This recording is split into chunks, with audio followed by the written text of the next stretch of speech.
One of the things that nobody really prepares you for before starting your nursing degree is just how difficult it is to survive financially while studying. Not in a dramatic way, but in a slow, constant background stress kind of way. The kind where you're always calculating whether you can afford to top up your bus pass, whether you should pick up an extra shift, or whether you can justify that coffee on the way home from placement. If you're a student nurse and this already sounds familiar, this video is for you. Hello, you're on Shift with Sean, the platform that empowers student nurses with the knowledge, the tools and the support to build confidence in practice. Now today we're going to talk honestly about what it's really like trying to balance life, work and money during your nursing degree and how to survive it without completely burning out. Most student nurses don't take up work because they want luxury. They work because rent is due, food costs money, and the bursary or loan rarely stretches far enough to cover real life. At the same time, the course expects a level of commitment that makes working feel almost impossible. You're expected to be professional, emotionally present, academically engaged and physically available, all while having very little financial breathing space. Balancing work, life and placement isn't about finding the perfect system. It's about constantly adjusting, compromising and doing the best you can in a structure that honestly isn't designed for students with bills.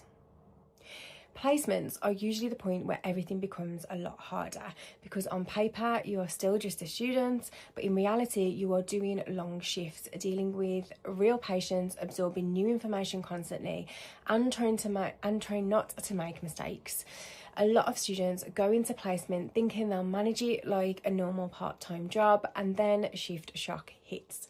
The early starts, the night shifts, the physical exhaustion, the emotional labour, being assessed constantly, and then you finish a 12-hour shift and you still have to think about going to work the next day just to pay the rent. And what makes this harder is that placements are unpaid. Now obviously you are gaining that knowledge and that skills that are priceless, but you are essentially working for free while also paying to get there. So travel costs, parking, food, uniforms, you are literally paying to work, and that mismatch between expectation and reality catches some student nurses off guard. So how much part-time work alongside your degree is sustainable? Now there is a huge difference between what's possible and what's sustainable. Now yes, technically you can work 20 hours a week while on placement, but whether you can do that without burning out is another story. Now from experience and from mentoring students, most people can manage 1 or 2 short shifts a week consistently. Once you start creeping into that 20 hours or more, things like your sleep, your grades, your mental health and your placement performance start to suffer. During placement weeks, you might already be working 48 hours just on placement alone. So adding paid work on top of that is asking a lot from your body and from your brain. And this is a survival phase. It's not a forever routine. Placement blocks will finish and you will be able to do more shifts. Now the type of job you have matters just as much as how many hours you work. So healthcare jobs like bank shifts, care work or support roles are great for experience and they usually pay better, but they can also feel a lot like more nursing, which means that you never really get to switch off. You also have to be careful with boundaries. So switching between being a student nurse and a paid carer can get blurry if you're not mindful.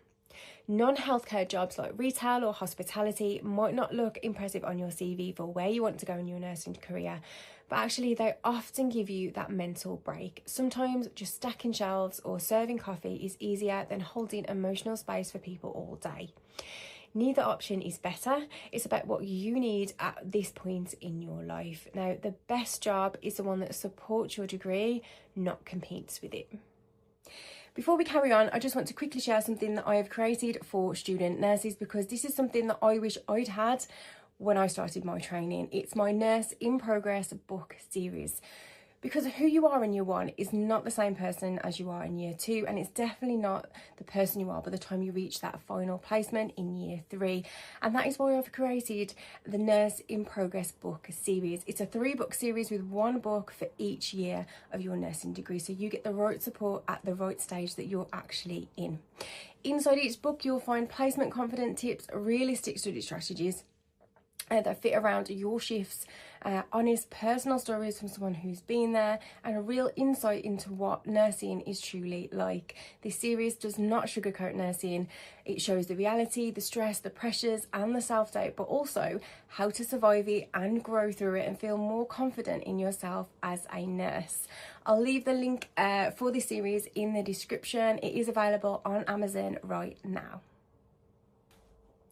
Managing burnout then, so this is where boundaries really matter.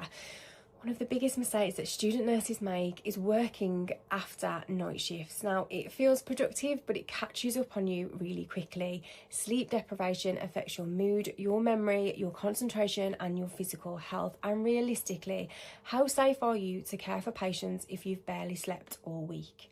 One of the key principles of the NMC code is your fitness to practice, and that includes being physically and mentally well enough to do your job safely. Plan your part-time job around your placement rota, not the other way around. You do need to fit in rest days like scheduled work, or burnout will creep in really quickly. Money stress doesn't just affect your bank account, it affects your confidence, your well-being and your enjoyment of the course. Many student nurses feel a constant low-level guilt. Guilt for working instead of studying, guilt for studying instead of working, guilt for resting when there's always something else they could be doing. Over time, that pressure builds into burnout, anxiety and emotional shutdown, and your well-being is usually the first thing to go.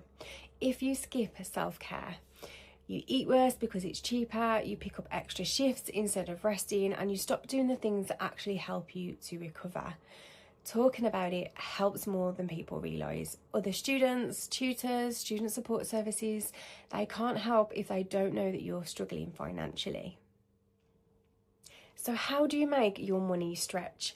So tracking your spending for just 1 month can be life-changing. In my third year, I realised I was spending about £7 a day on coffees, £12 on lunch, plus snacks. Quickly, that turns into £80 a week. That's nearly £340 a month just at uni. So I bought a thermal cup and a lunchbox and saved hundreds without actually being too deprived. And it's those small changes that matter more than extreme budgeting. Another thing to make sure that you've researched is all the forms of support available for student nurses, and this includes student finance, NHS support funds, hardship grants and bursaries. You can get food vouchers, laptops, travel expenses paid for and cash top-ups from the government, universities and charity companies.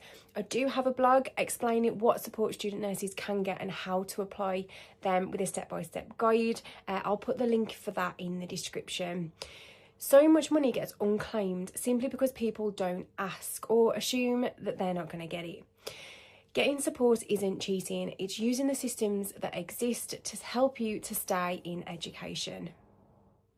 Balancing life, money and a nursing degree is messy. There's no perfect routine, no magical planner or no magic number of hours that you should or shouldn't do.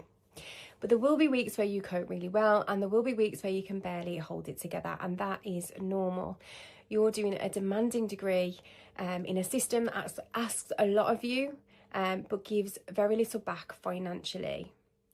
If you want more honest advice like this, check out my Nurse in Progress book series. It's packed with budgeting tips, placement confidence, study hacks and real life guidance from someone who's been there. Don't forget to like and subscribe for more student nurse content. You're not alone in any of this. Be kind to yourself. We've got this.